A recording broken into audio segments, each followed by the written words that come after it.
Testing, testing. 1, 2, 3. 3, 2, 1. Test, test, test.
Evening everyone, hope you're all well. Nice to see some familiar faces, and let me get on with the announcements for tonight. Announcement number one is I shall be teaching at Beckenham Place Park, hi Anne, on Saturday, August the 1st, one way or another. I'm waiting for the mansion to get back to me. If I don't hear from them, I will teach in the park, and we'll do it in the way that enables us to, hi Caroline, that enables us to socially separate sufficiently for enough people to be comfortable with it that they'll come along. Okay, the contact database, I'm still getting people saying they're not getting emails. If you're listening, Laura, I got your email, just haven't had a chance to get back to it. I've also got WhatsApp back, and I was actually able to respond to somebody who I'd locked out, probably by sending the wrong link the last time. So feel free to WhatsApp me if you'd like to contact me directly rather than through YouTube. I sent out a mailer earlier on. It's got, among other things, a link to the online content demo, and what that does is that enables you to find your way around YouTube, Facebook, and the podcasts. And so go and have a look at if you get lost. 11 a.m. on August the 1st. That's the plan. It might change. It might change to 10. We'll see. We'll see how it goes. So, yep, that's about it. Oh, other than if you haven't subscribed, subscribe. That way you can find me in the multitude of meditations to do with 2020. I am a minnow in the sea of YouTube, so I'm difficult to find. So if you subscribe, then you can find your way back easily enough, because it will pop up. I've just had a question, are Thursdays going to return? Hopefully yes. Depending on how it goes on Saturday the 1st, I might reinstate everything, Tuesdays and Thursdays, and meditate in the parks, which we tend to do anyway in August. So, you know, it's part of divine providence if that's the case. Yeah, so subscribe. So watch this space for the Tuesday and Thursday sessions. I'm not going to drop the online sessions either. It's all going to be part of le grand plan. And yeah, so subscribe. You can set notifications as well. So one of the things you can do, if a mailer or a link has come through to you for a live stream, you can press that and then you can get notified, and you won't miss it and come in late. Like, comment, and if you're not on one of the online courses, feel free to donate if you like it. If you don't like it, no need to donate. If you do like it, then please do donate. And you can also comment in these after the session itself. So, yep, don't worry, Amy, we're not going off of the online sessions. They'll carry on.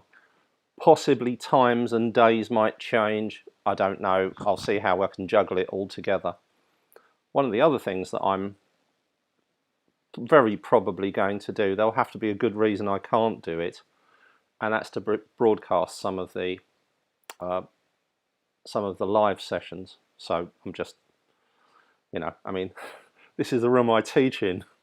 When I'm in this room, there's no reason that I can't broadcast it. So all remains to be seen, technology permitting. Right, so today is an interesting collection of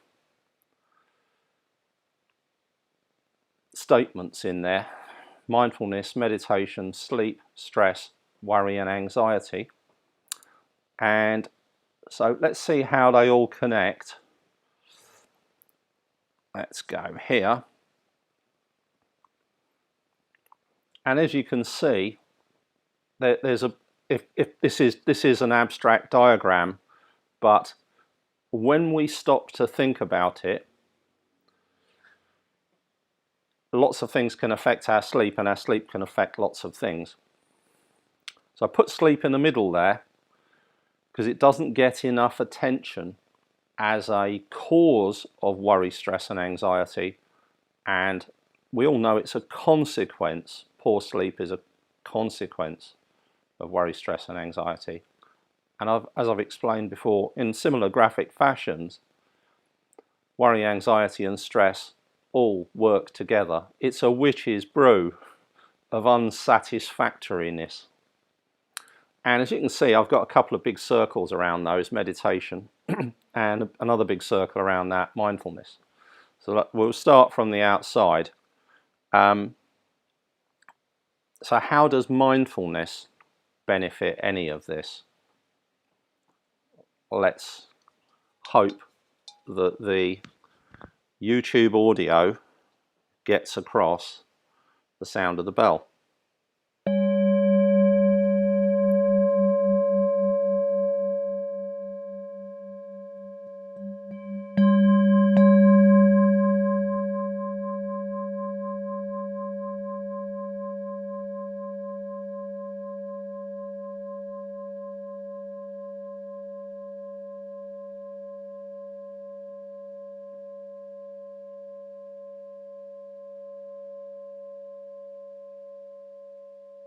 Unfortunately, it cuts off reasonably early.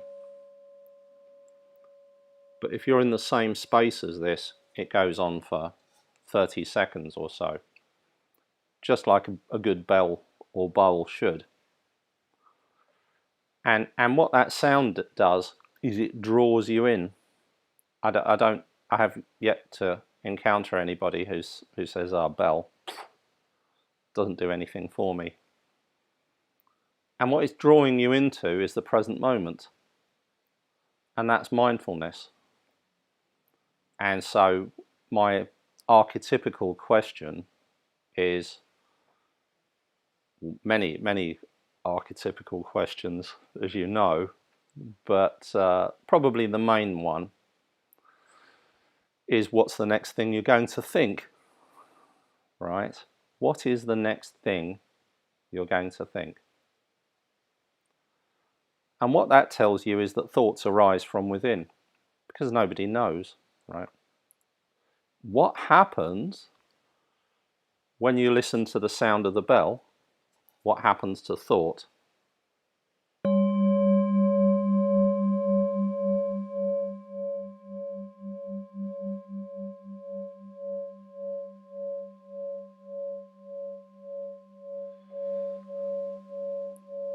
Doesn't necessarily silence completely, but what it does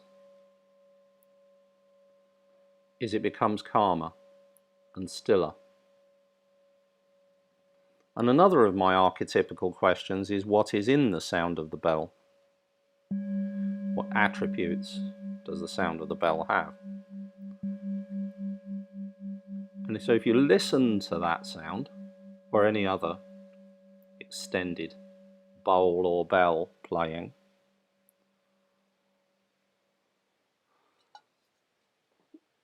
what you'll notice is that the attributes of it don't include worry, anxiety and stress.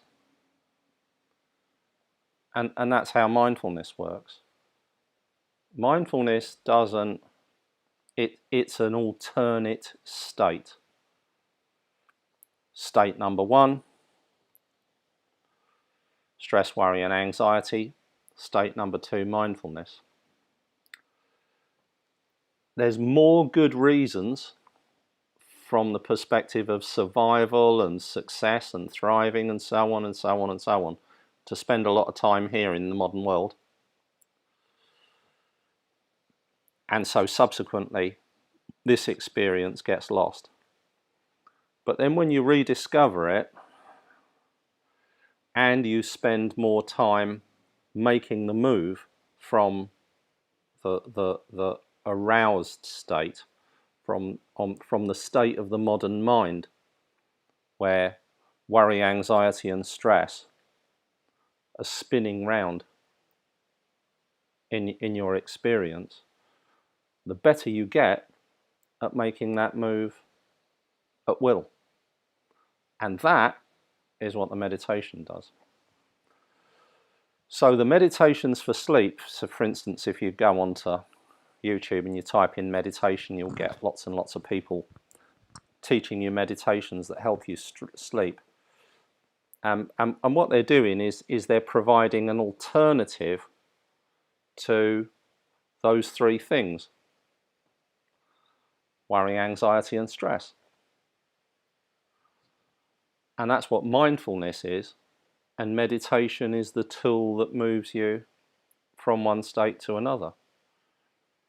And because the imperative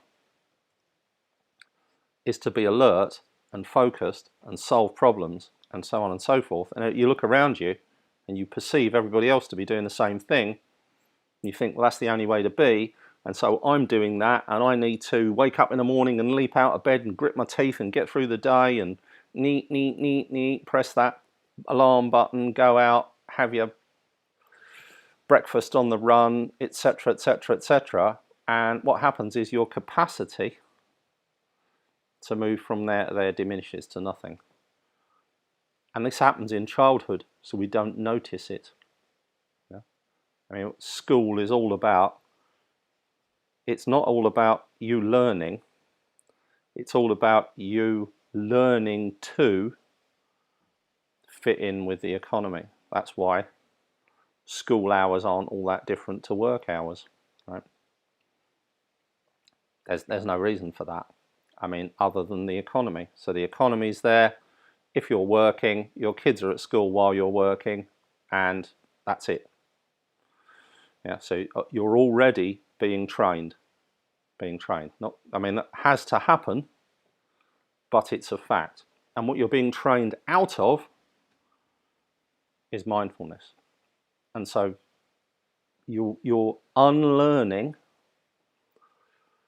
all of the training, because it's not all useful, and you're relearning your capacity to be present, to experience the present moment, undistracted awareness of the experience of the present moment. So that's how we deal with the complexity of this modern world and the modern mind that it creates. And so all meditation that helps stress, that helps worry, and helps anxiety, diminishes it in any way, reduces the duration and intensity of it, also helps you sleep, and vice versa.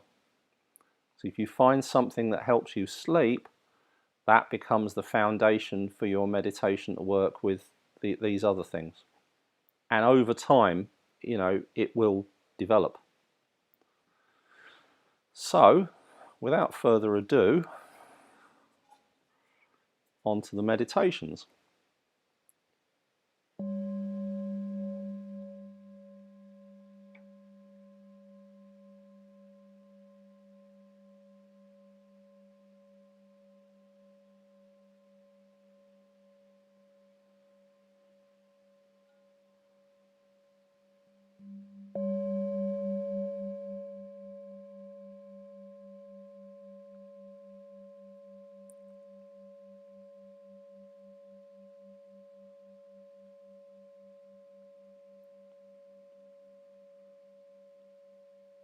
what I'm going to do today is teach a thing that I call the hypnagogic meditation.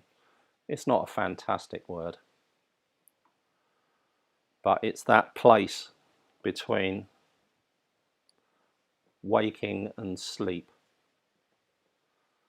that is so useful, and hopefully you'll learn how useful it is. And I'll run through a set of practices that will help you to get there. So let us assume that we are sleep deprived, worried, anxious and stressed. The first thing we want to do is to intervene in the stress and anxiety. And so bringing ourselves to the breath and becoming aware of the breath, the initial focus on the breath, it's very useful for that to be noticing the coolness of the in-breath. Just on its own, that's a life changer.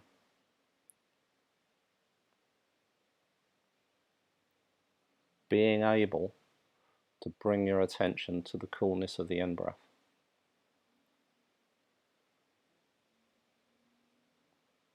You're able to direct your attention there pretty much no matter what.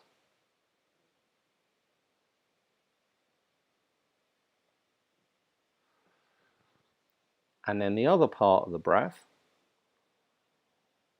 the out-breath, the relaxing out-breath, happens naturally after the alertness of the cool in-breath. So we have alertness, relaxation. Alertness, relaxation. Alertness to bring us to awareness of the breath. Relaxation to diminish our physiological stress.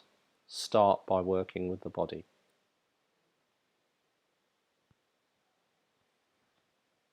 And when we begin to relax, if I've trained you well, you'll naturally adopt an open, balanced and relaxed posture. Elbows by the side, head balanced comfortably on top of the spine,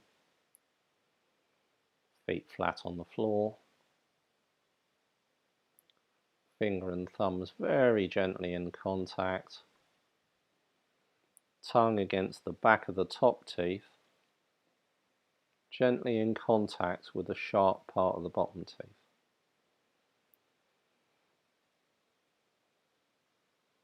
Cool in breath,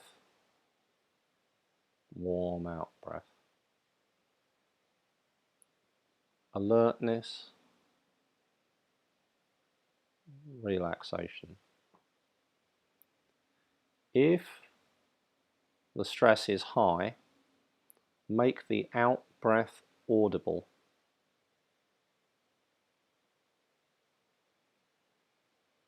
Breathing in normally, breathing out any sound you like. Anything from a gentle hissing, so quiet that no one can hear it, right to a full-on Darth Vader out breath.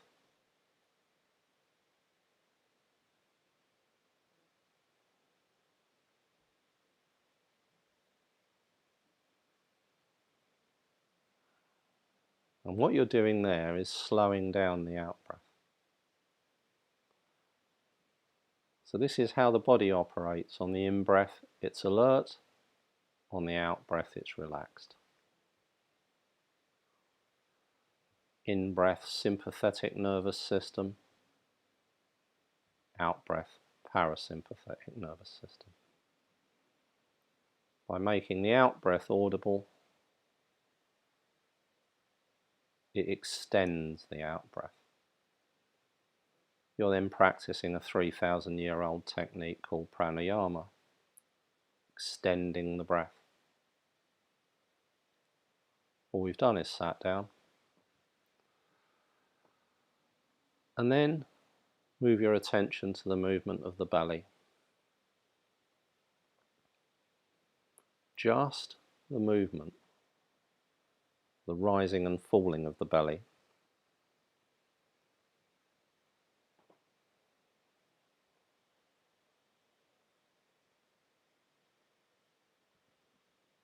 And if you wish,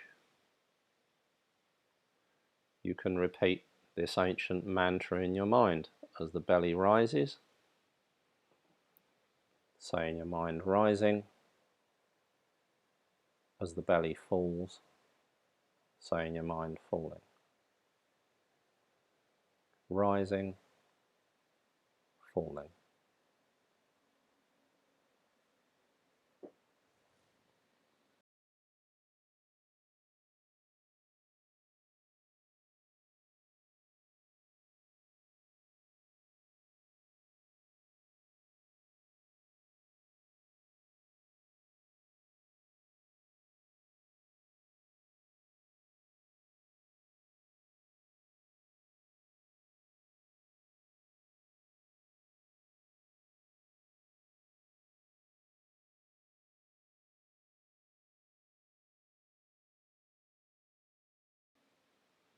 And all you're doing is noticing the movement of the belly.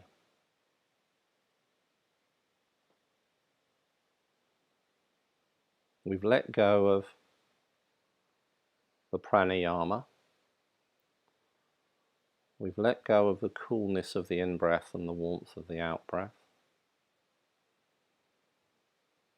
We've let go of extending the out-breath.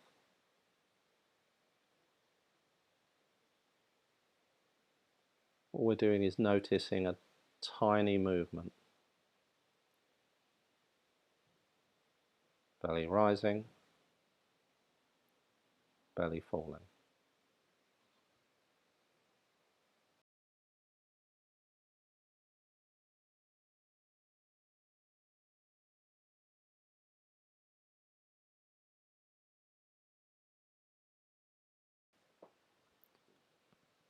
And if you wish, you can just place your fingers on the belly, just so you retain focus on the movement.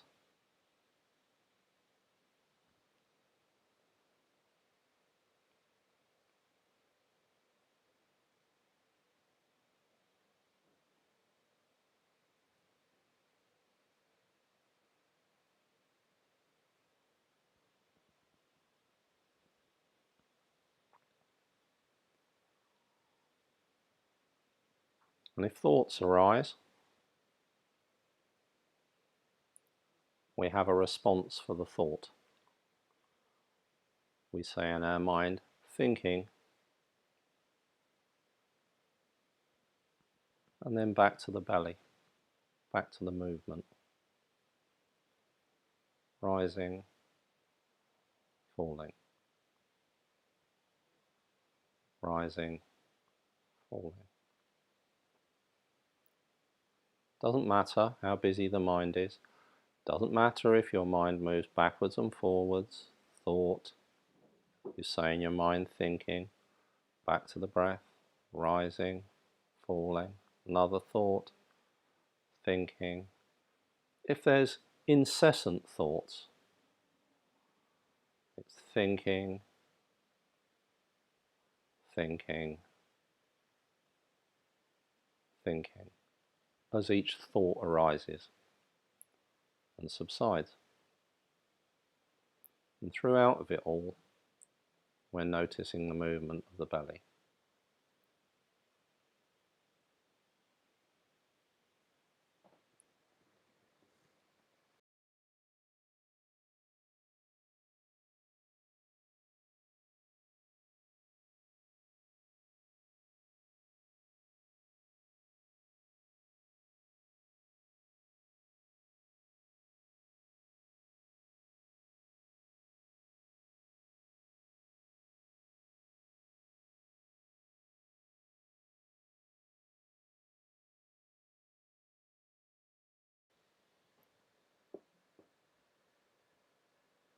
And so now what we do is listen for the thoughts, still noticing that movement, just the movement. When a thought arises that we recognize, we say in our mind, repeating. If a thought arises that we don't recognize, we say in our mind, fleeting. This isn't about getting it right, it's about what the mind does when it waits for those thoughts to arise.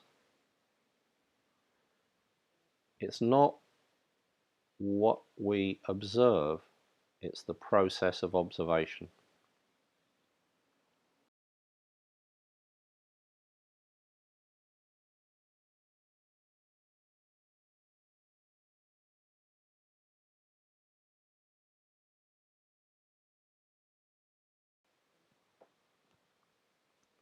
So what we're doing here is witnessing thought,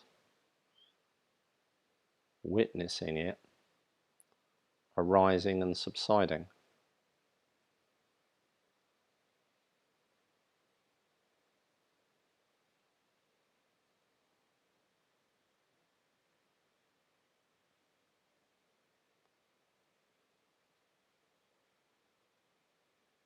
If it's a familiar thought, repeating.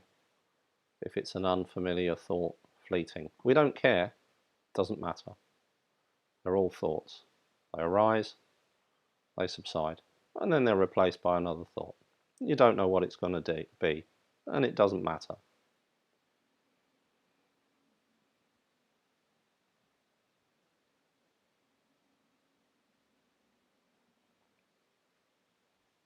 And so if you're tired,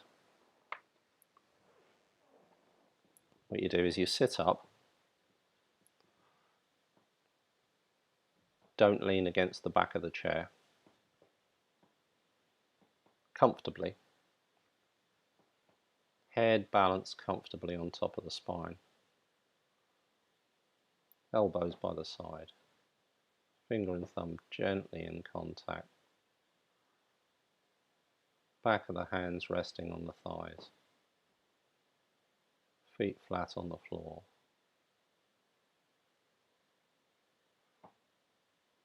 And what many people notice is that this meditation, the labeling the quality of thoughts meditation, takes them to a sleepy place.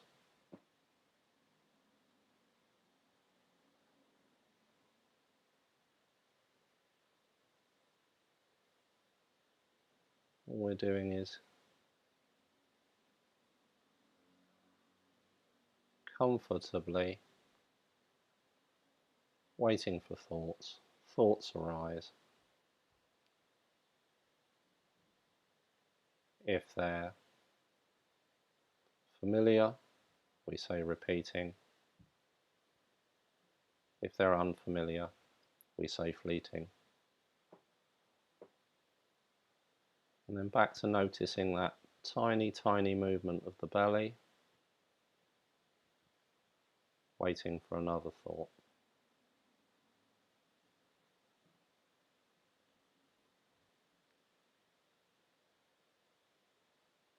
Fleeting, repeating, movement of the belly, waiting, repeat. Now, if you're really tired, practice this for a few minutes, and I'll shut up in a moment so that you can. Your mind will begin to drift into that sleepy place, halfway between waking and sleeping. And your job is to stay there. Stay in that half awake, half asleep state.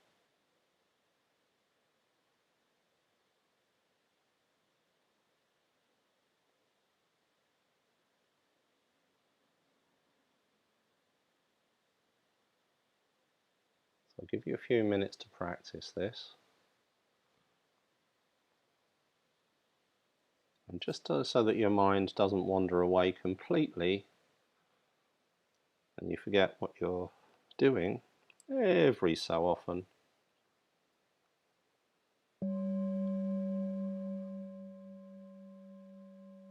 I'll sound the bell.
If you only have a small amount of sleep deficit,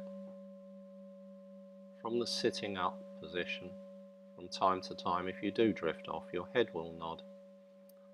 When your head nods, come back, Notice the movement of the belly, back to fleeting, repeating, labelling the quality of thought.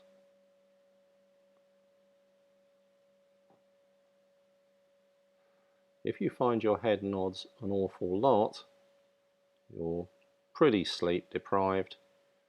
If it becomes an unsatisfactory experience, sit back on the chair, focus on the breath in the belly. Stay on the waking side.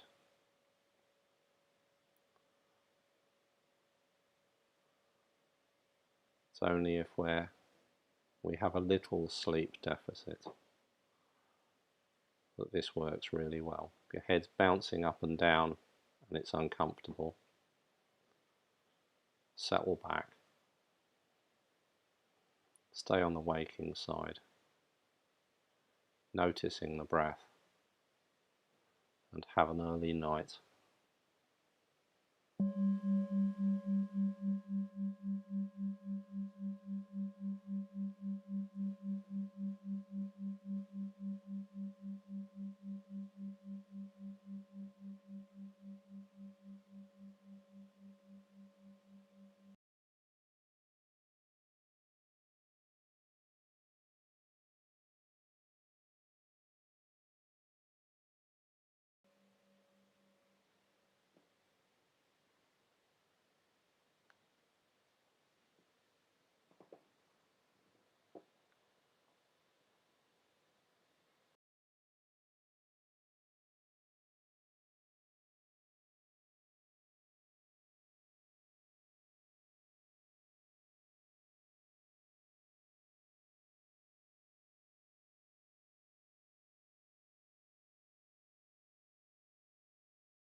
And then back to the breath, rising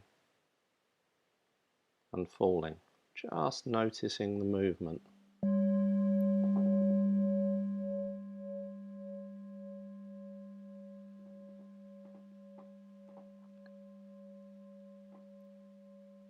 Just noticing the breath rising and falling.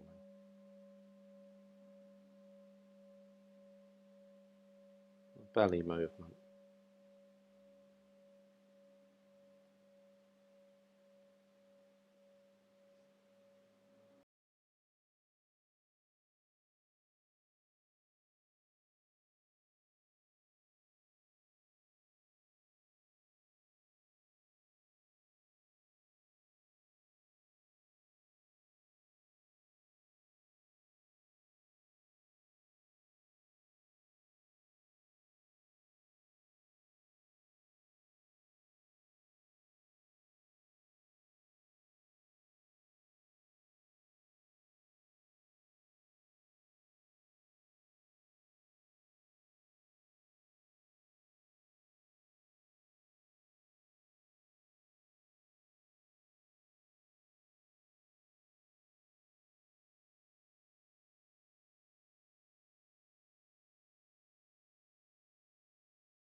And then back to noticing the breath in the nostrils. Check in with your posture, elbows by the side, head balanced comfortably on top of the spine, tongue gently in contact with the back of the top teeth, sharp part of the bottom teeth, feet on the floor, fingers and thumbs gently in contact. And then whenever you're ready, in your very own time,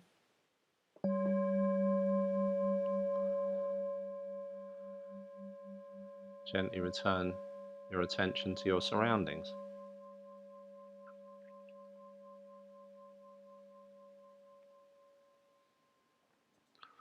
Now that doesn't work for everyone, and it doesn't work for everyone every time, but when it does work for someone, it's life-changing, because you have this capacity then to, when you're really feeling yourself struggling to get through, check your mood. Like I said, your mood is as good an indicator, if not better, of sleep deficit and sleep deprivation than how tired you might feel, and that's indisputable. Sit down, relax, do the labeling the quality of thoughts meditation, find your way into the sleepy place, stay there.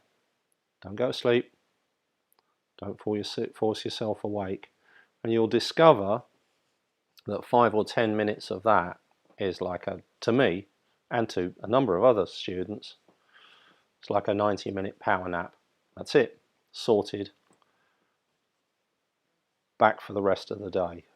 Yeah, so 3 o'clock in the afternoon, 4 o'clock in the afternoon, biorhythm lows, you know you need sleep. You can't get it. You've got like a 5-minute practice, 10-minute practice, 15-minute practice maybe, and it will bring you to where you want. I eased you into it and eased you out of it, but once you get to become an expert in the unsatisfactorily named hypnagogic meditation, feel free to give me an alternative name and I shall use that, and you'll find that it will be life-changing. Okay, so that's it for tonight. If you like the meditation, then press the like button. That's the one where the hand goes up like this, which is a useful thing because the YouTube algorithm likes that, and then it sends people to my classes. Yeah, that's the thing. Is once you've experienced it once, then is to try it out, and you're then in a position to develop it as a practice that will work for you. And then what happens is when you become tired, that's what you do. It's a wonderful thing. So that's it for tonight. Next session is mindfulness-based resilience course.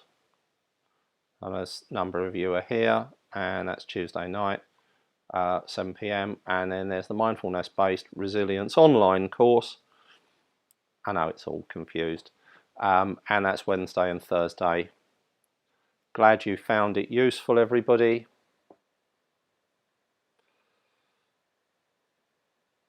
Night, everyone. And feel free to add comments and questions. This is obviously recorded on YouTube. It goes away for a little while and then it pops back up. And I shall also place it on the 2020 Meditation Facebook page, probably in the morning. I don't think I'll do it now. So that's it. Blessings to everybody, and we'll all catch up soon, hopefully, virtually or in person. Thanks.